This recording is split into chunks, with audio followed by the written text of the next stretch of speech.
चलिए स्टार्ट करती हूँ मैं। क्वेश्चन नंबर है आपका, एग्जाम्पल नंबर है ये 8, part number 2। Now we have to prove that gradient of r vector comma a vector comma b vector is equal to a vector cross b vector. What is the meaning of this square bracket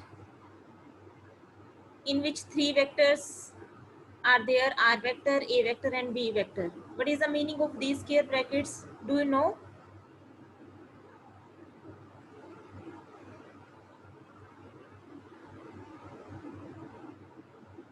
These square bracket means R vector dot A vector cross B vector.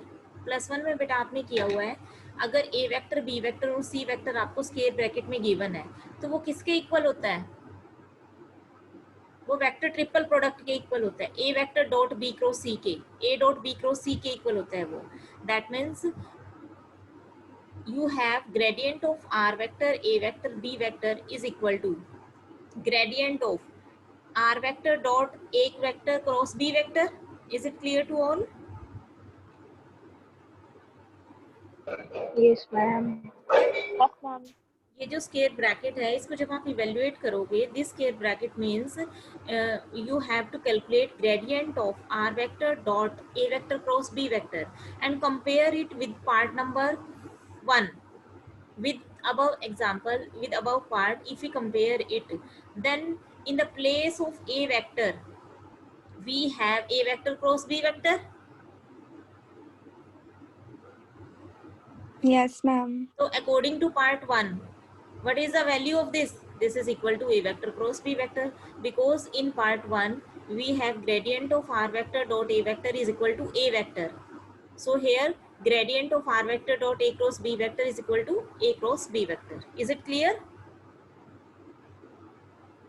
Yes, ma'am. Okay. In example number 9, you have given u is equal to x plus y plus z, v is equal to x square plus y square plus z square, and w is equal to xy plus yz plus zx. Then you have to prove that grad u dot grad v cross grad w is equal to 0. Okay.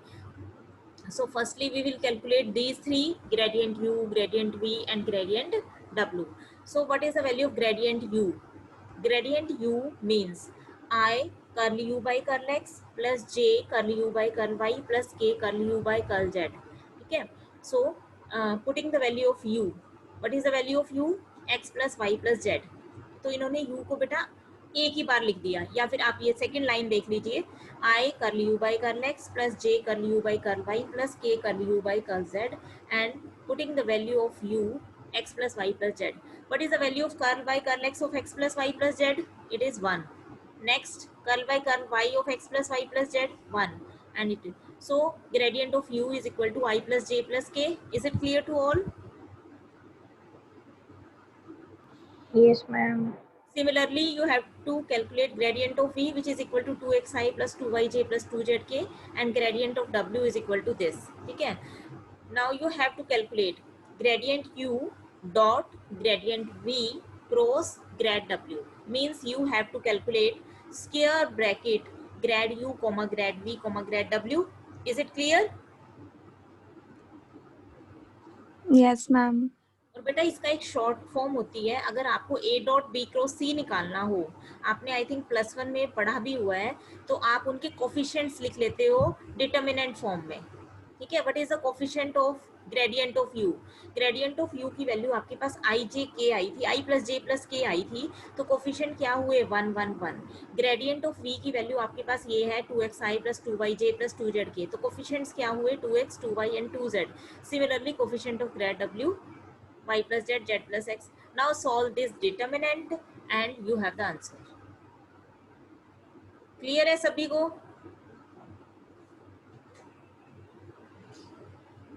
Yes, ma'am. Doubt तो नहीं है किसी को बेटा? ये determinant खुद solve कर सकते हो ना आप? Yes, ma'am. ओके. अब बेटा मैं सारे क्वेश्चंस नहीं करवाऊंगी आपको, ये इस टाइप के क्वेश्चंस बेशक आप छोड़ भी सकते हैं, या किसी बच्चे ने रीड आउट करने हैं तो एक बार कर भी सकते हैं. टिपिकल कोई क्वेश्चन नहीं है इसके अंदर. ये छोड़ देना बेशक, एग्जाम्पल नंबर 12 आप छोड़ सकते हो, ठीक है। एग्जाम्पल नंबर जो 13 है वो भी आप छोड़ सकते हो, 12 और 13 छोड़ देना। 14 देखिए, prove that gradient of log r vector mod is equal to r vector over r square. Okay, where r vector, we know that r vector is equal to xi plus yz plus zk. Okay, now r vector modulus is equal to simple r. मैंने आपको पहले भी बोला था कि informal language में vector और modulus आपस में कैंसिल हो जाते हैं, तो आपके पास सिर्फ क्या रहता है, यानी कि वो वेक्टर नहीं रहेगा, अब वो स्केलर बन जाएगा, सिंपल आर आपके पास रहता है। जब आप आर वेक्टर का मॉडुलस करोगे तो आपके पास वैल्यू क्या आएगी, X square plus Y square plus Z square square root. Is it clear? Yes, ma'am. Now you have to calculate gradient of log of r vector mod. In place of r vector mod you can write r scalar, simply r, means you have to calculate gradient of log r, which is equal to I curl by curl x of log r plus j curl by curl y of log r plus k curl by curl z of log r. Okay, now what is the value of curl by curl x of log r? It is equal to 1 by r curl r by curl x. Similarly, curl by curl y of log r is equal to 1 by r curl r by curl y, and at last 1 by r curl r by curl z. Putting the value of curl r by curl x, curl r by curl y and curl r by curl z. Curl r by curl x is equal to x upon r, curl r by curl y is y upon r, okay, and curl r by curl z is equal to z upon r. Is it clear? Ma'am x की जगह पे x square और y की जगह पे y square कैसे है? कहाँ पर? मैम ऊपर, ऊपर कहाँ बेटा? मैम फर्स्ट स्टेप के बाद ये यहाँ पे बेटा मॉडुलस किया है, मॉडुलस का क्या फॉर्मूला होता है, आर वेक्टर आपके पास गिवन है, आर वेक्टर का जब आप मॉडुलस करोगे तो फर्स्ट कोफिशिएंट एक्स, एक्स का स्क्वायर, मॉडुलस का फॉर्मूला लगाया है, ओके मैम। एक्स का स्क्वायर प्लस वाई का स्क्वायर प्लस जेड का square whole square root. Okay, yes ma'am. ठीक है। तो यहाँ पर आपने वैल्यू पुट की बेटा, तो आपके पास क्या आ गया, आप देखिए यहाँ से 1 अपॉन आर स्क्वायर तीनों से कॉमन आ रहा है, 1 अपॉन आर स्क्वायर कॉमन लेने के बाद आपके पास जो रिमेनिंग रहेगा वो क्या होगा, R vector, which is equal to left hand side. यही आपको प्रूव करना था। Is it clear? Yes ma'am. ठीक है। अब देखिए, अब आपको निकालना है, आपको फंक्शन गिवन है log square root of X square plus Y square, ठीक है। आपने इसके ग्रेडियंट को इसके इक्वल प्रूव करना है। चलिए स्टार्ट करते हैं। तो यहाँ पर आप स्टार्ट करिए ग्रेडियंट ऑफ फंक्शन से। Gradient of log square root of X square plus Y square is equal to half gradient log X square plus Y square. log m raise to power n का formula apply हुआ है, यहाँ पर n log m होता है ना, power आगे आ जाती है log में, ठीक है। तो आपके पास ये क्या हो गया, 1/2 gradient of log x square plus Y square. Is it clear? Yes ma'am. अब आप फॉर्मूला अप्लाई कीजिएगा, i curl by curl x of log x square plus Y square plus j curl by curl y of again this plus k curl by curl z of this, putting the value of curl by curl x of log x square plus Y square which is equal to 1 upon x square plus Y square into 2x, ठीक है। जब y के with respect to derivative करोगे तो 2y upon x square plus Y square आपके पास आएगा, और जब विद रिस्पेक्ट टू आप z डेरिवेटिव करोगे तो 0 आएगा, क्योंकि z का फंक्शन है ही नहीं आपके पास। Is it clear? तो इनमें से आपके पास कॉमन क्या आ रहा है, half 1/2 x square plus Y square taking common, और ऊपर से 2 भी कॉमन आ रहा है, 2 से 2 कैंसिल हो जाएगा, तो आपके पास सिर्फ क्या रहेगा, x i plus y j upon x square plus Y square. तो ग्रेडियंट की वैल्यू आपके पास इतनी आ गई है। Is it clear? ये वैल्यू सबको क्लियर है बेटा? ग्रेडियंट आपने निकाल लिया, जो आपके पास ये देखिए, ये जो ग्रेडियंट आया है यहाँ तक बोलिए सबको क्लियर है, x i plus y j upon x square plus Y square. Yes ma'am. ठीक है, अब देखिए जो आपने प्रूव करना है बेटा वो थोड़ा सा टिपिकल सेंस में आपको गिवन है। दैट मीन्स जो आपके पास अब आया है उसको आपने लेफ्ट हैंड साइड के इक्वल प्रूव करना है। तो एक मेथड तो क्या है, आप इसको यहीं पर छोड़ दीजिए और अब लेफ्ट हैंड साइड को लेकर उसको सॉल्व करके इसके इक्वल ला दीजिए जो मैंने सर्कल किया हुआ। एक मेथड तो ये है, और एक मेथड क्या है, हम इसी को आगे और सिंप्लीफाई करके और कन्वर्ट करके इसको ही हम लेफ्ट हैंड साइड में बनाने की कोशिश कर लेंगे। Is it clear? ऐसे ही करते हैं ना हम। Yes ma'am. ठीक है, तो हम क्या करते हैं, हमने इसी को थोड़ा सा कन्वर्ट करके और इसको लेफ्ट हैंड साइड में बनाने की ट्राई की है।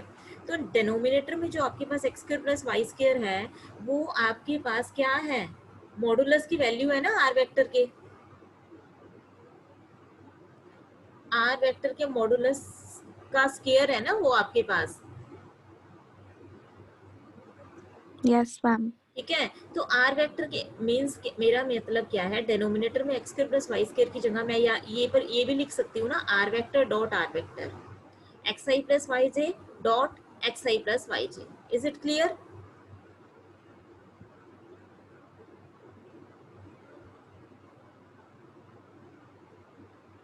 सो आप ऐसा कीजिए, आप ये आर वेक्टर तो ये पूरा लेकर चले हुए हैं इस क्वेश्चन में, r vector is equal to x i plus y j plus z के।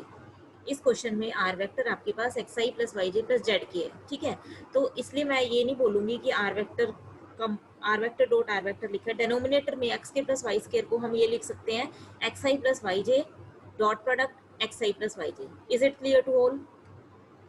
Yes ma'am. ठीक है, अब देखिए न्यूमिनेटर में x i plus y j को मैं आर वेक्टर में से, जब पूरे आर वेक्टर में से जेड के यानी कि लास्ट वाला जो कंपोनेंट है वो सब्ट्रैक्ट करूंगी तो एक्स आई प्लस वाई जे के इक्वल ही आएगा ना वो।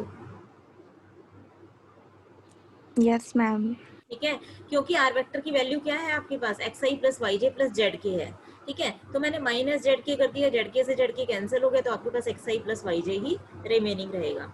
तो न्यूमिनेटर को आपने इसमें कन्वर्ट कर दिया, ऐसे ही नीचे भी वही सेम आपने पुट कर दिया। ठीक है, अब देखो आगे,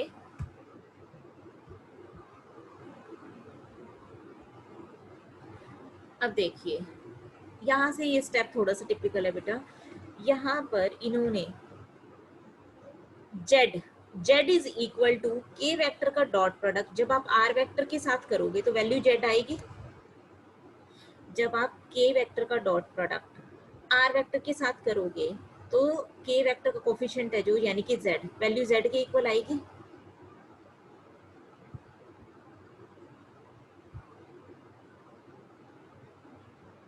यस मैम। क्लियर है? That means, that means value of z is equal to k vector dot r vector. तो putting the value of z here in the numerator, z is equal to k vector dot r vector। तो जहां जहां भी z था numerator में और denominator में वहां पर जैसे ही आपने ये वाली वैल्यू पुट की तो आपके पास लेफ्ट हैंड साइड आ गई। Is it clear?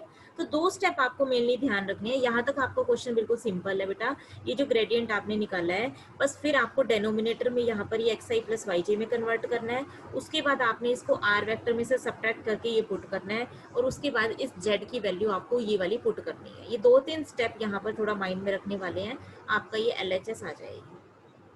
क्लियर है? Yes ma'am. अब देखिए ग्रेड स्केयर अगर निकालना हो किसी भी क्वेश्चन में, अगर ग्रेड स्केयर निकालना हो तो उसकी वैल्यू क्या होती है, ग्रेडियंट, ग्रेड स्केयर एक्चुअल में होता क्या है, ग्रेड स्केयर का मीन्स है grad dot grad, grad square is equal to grad dot grad. Means क्या है, ग्रेड जब आप निकालते हो तो आपके पास वैल्यू जो आती है वो वेक्टर में आती है। Is it clear? Gradient of a function is always a vector, but grade square क्योंकि डॉट प्रोडक्ट होता है वेक्टर डॉट वेक्टर का, इसका मतलब वो वैल्यू आपकी वेक्टर नहीं आएगी, वो एक स्केलर क्वांटिटी बनेगी। Is it clear? ये चीज क्लियर है सबको?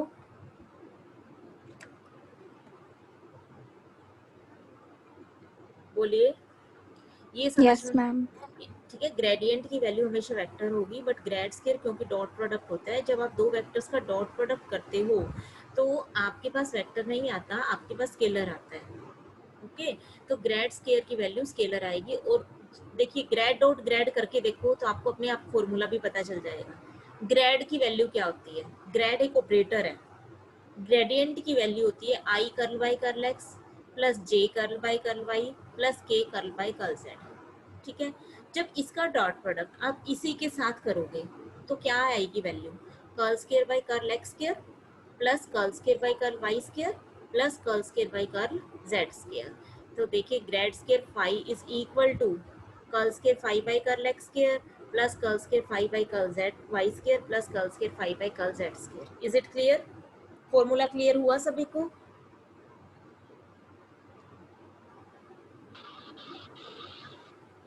Yes ma'am. ठीक है, बस अब आपने डबल डेरिवेटिव्स निकालने हैं, जो आपको पता ही है। पार्शियल डेरिवेटिव्स में मैं आपको बताई हूँ मैं, curl square by curl x square of this की वैल्यू पुट करना, फिर आपने एक निकाल लो, बाकी सिमिलरली आ जाएंगे आपके पास सिमेट्री से, और फिर आप उसको कैलकुलेट कर देना, आंसर आ जाएगा।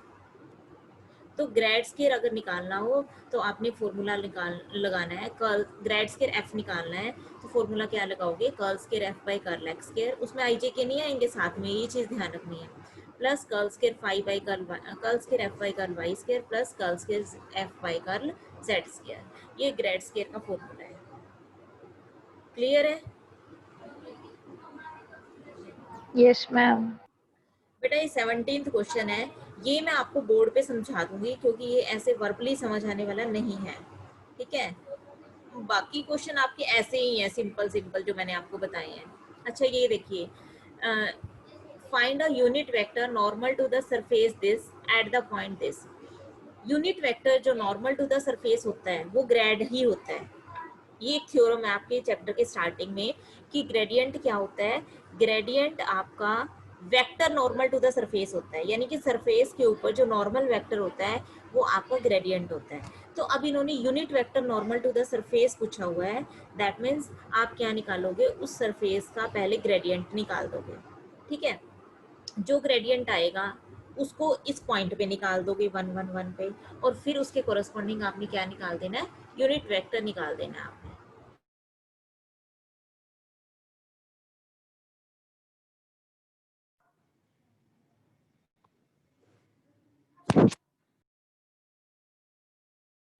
बोलिए, क्लियर है बेटा?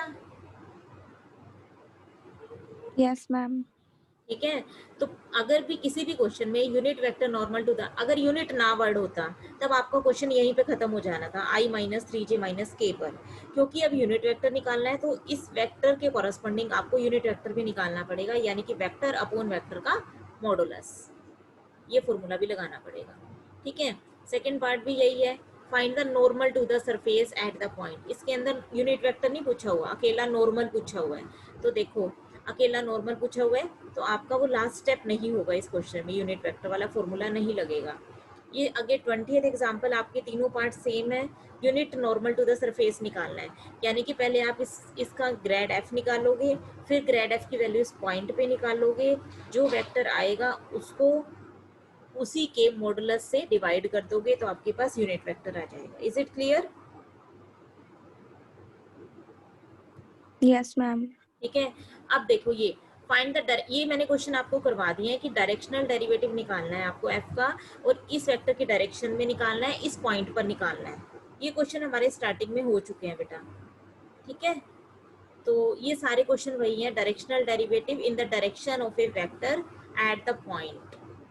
ये देखो ये सारे क्वेश्चंस आपके सेम हैं सारे, बेशक आपको इनमें से मतलब बहुत ज़्यादा वैरायटी दी हुई है बेटा। सारे एक एक या तो रीड आउट कर लेना, दो पढ़ लिए, दो हाथ से करके देख लिए, ऐसे आप कर सकते हो। Directional derivative at the point in the direction.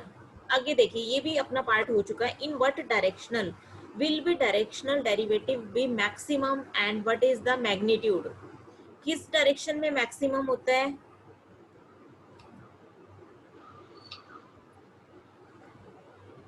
बोलिए। ग्रेड की डायरेक्शन में मैक्सिमम होता है ना, मैंने आपको बताया था ना, ग्रेड ग्रेड की डायरेक्शन में आपका डेरिवेटिव मैक्सिमम होता है। तो ग्रेड फाई आपने निकाल देना है, और उसका मैग्नीट्यूड भी पूछा हुआ है साथ में। तो मैग्नीट्यूड कैसे निकलेगा? जब आप उसका मॉडुलस कर दोगे। Is it clear? Yes ma'am.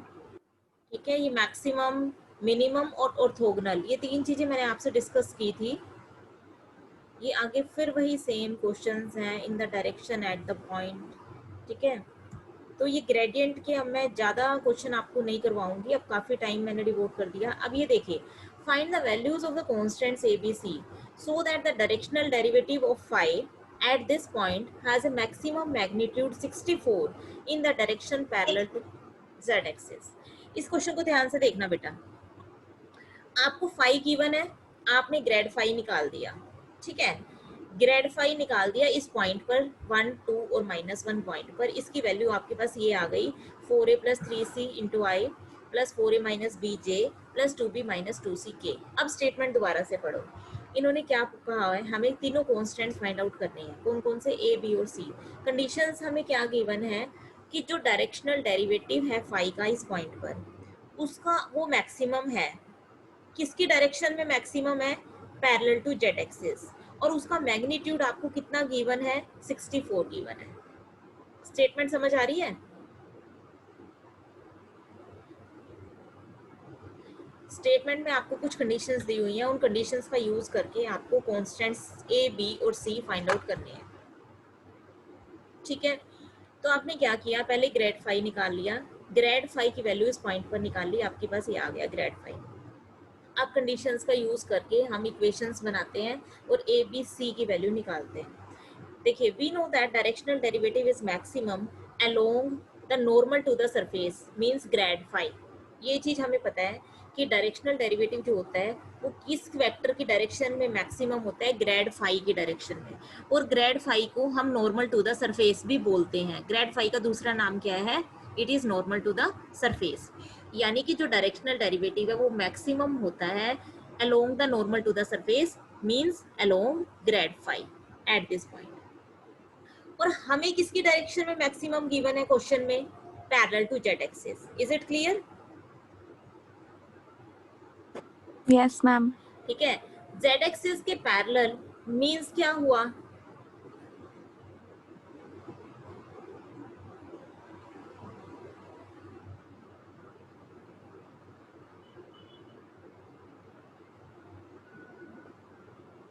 इसका मतलब क्या? देखिए, कोई भी वेक्टर जब जेड एक्सिस के पैरेलल होता है तो उसका आई वाला कोफिशिएंट और जे वाला कोफिशिएंट तो जीरो होगा ना। सिर्फ आपका के वाला ही कंपोनेंट होगा ना जो वेक्टर आपका जेड एक्सिस के पैरेलल होगा।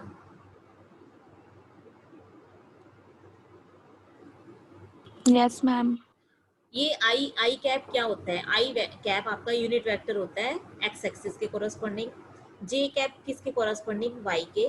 ऑर्थोगोनल होते हैं ये, परपेंडिकुलर। और के कैप किसके होता है? जे एक्सिस के कोरस्पॉन्डिंग, सॉरी जेड एक्सिस के। अब इन्होंने जेड एक्सिस के पैरेलल की बात की हुई है, तो इसका मतलब 4a + 3c भी जीरो हो जाएगा और 4a - b भी क्या हो जाएगा? जीरो हो जाएगा। और ये जो इन्होंने कहा है मैक्सिमम है जेड एक्सिस के पैरेलल, तो मैक्सिमम है तो 2b - 2c क्या हो जाएगा? पॉजिटिव हो जाएगा, यानी कि ग्रेटर देन जीरो। इसका मतलब ये तीन चीजें आई हैं हमारे पास। जेड एक्सिस की पैरेलल वाली जो कंडीशन आपको गिवन है उससे हमारे पास तीन चीजें आ गई, तीन इक्वेशंस आ गई हैं। फर्स्ट कि आई का कोफिशिएंट जीरो, जे का जीरो और के वाला पॉजिटिव। ये तीनों चीजें हमने यूज की है। और एक कंडीशन और हमें गिवन है कि जो डायरेक्शनल डेरिवेटिव की मैग्नीट्यूड है वो आपको 64 गिवन है। यानी कि जो मैग्नीट्यूड का क्या मतलब है?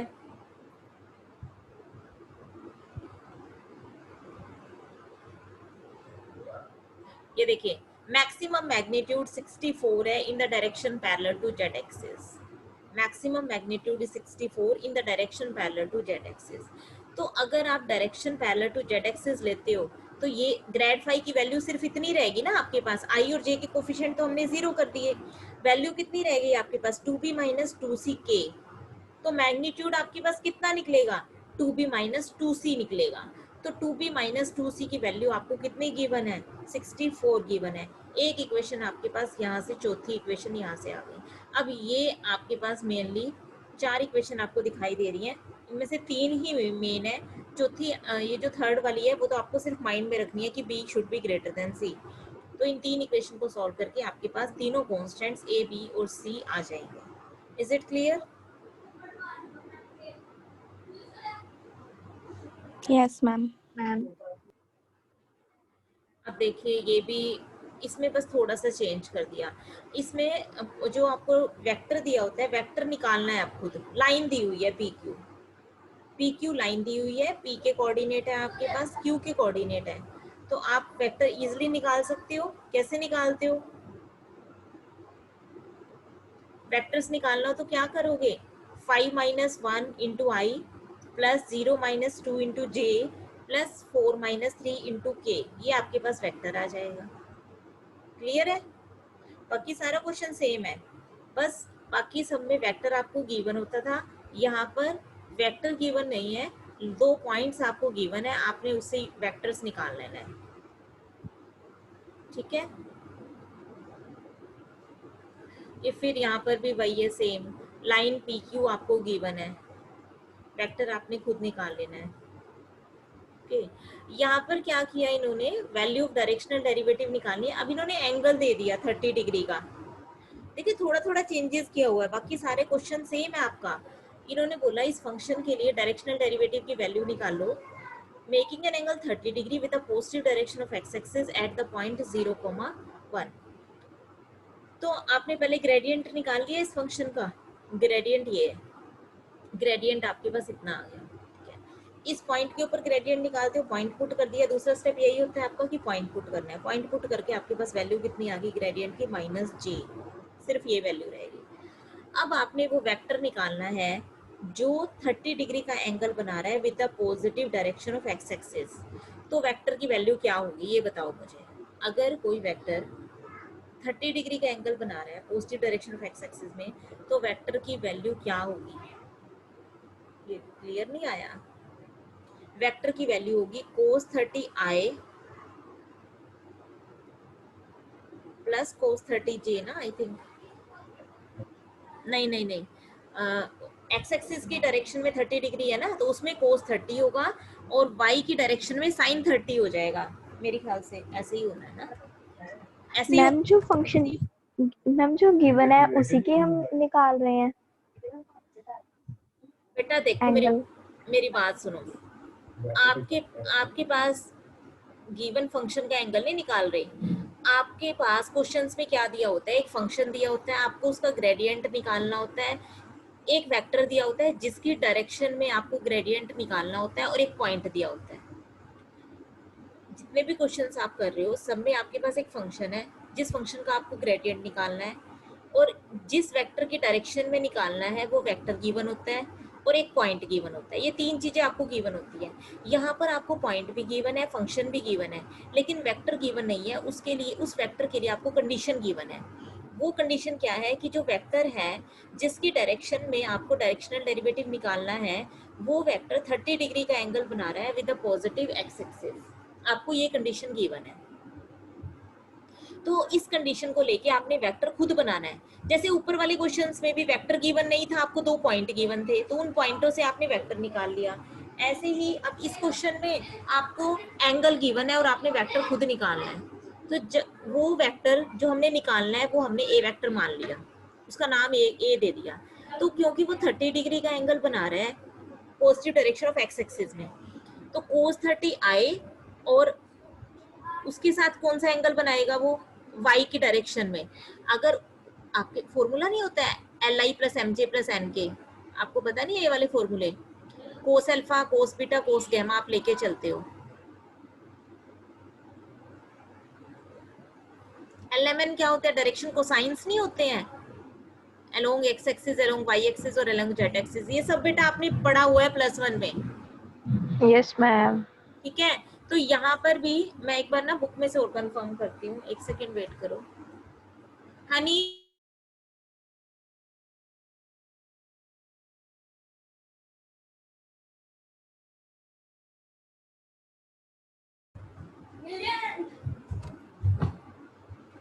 ये भी ले जा, ये आपका क्वेश्चन एग्जांपल नंबर कौन सा है?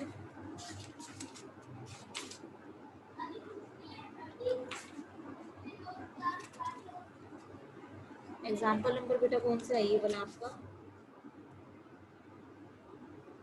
29। हाँ, तो हाँ ठीक बोल रही थी मैं, ये आपका है, ये जो विजिबल नहीं हो रहा, cos 30i plus sin 30j। अगर 30 डिग्री आपका एक्स एक्सिस की डायरेक्शन में बना रहा है तो cos 30 हो गया है उसके साथ i के साथ, और क्योंकि y एक्सिस परपेंडिकुलर होती है ना, या तो cos 60 कर लो या फिर sin 30 कर लो, one and the same thing. J के साथ आपका क्या बनाएगा, या तो साइन कर लो या फिर ये कह लो कि cos 60 हो गया, 60 और 30 90 हो गया ना। एक्स और वाई के बीच में क्या होता है, 90 डिग्री होता है। तो वेक्टर आपका ऐसे निकलेगा, cos 30i plus sin 30j।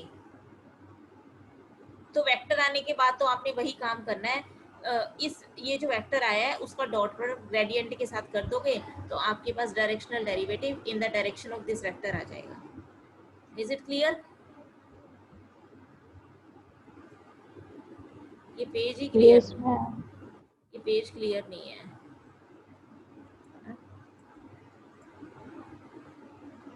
Statement भी नहीं दिखाई है, अगला छोड़ देना बेशक, अगला सेम ही लग रहा है मुझे। यस, नेक्स्ट क्वेश्चन में ना आपको वही मैं डायरेक्शन को साइन की बात कर रही थी। अब वेक्टर निकालने के लिए ना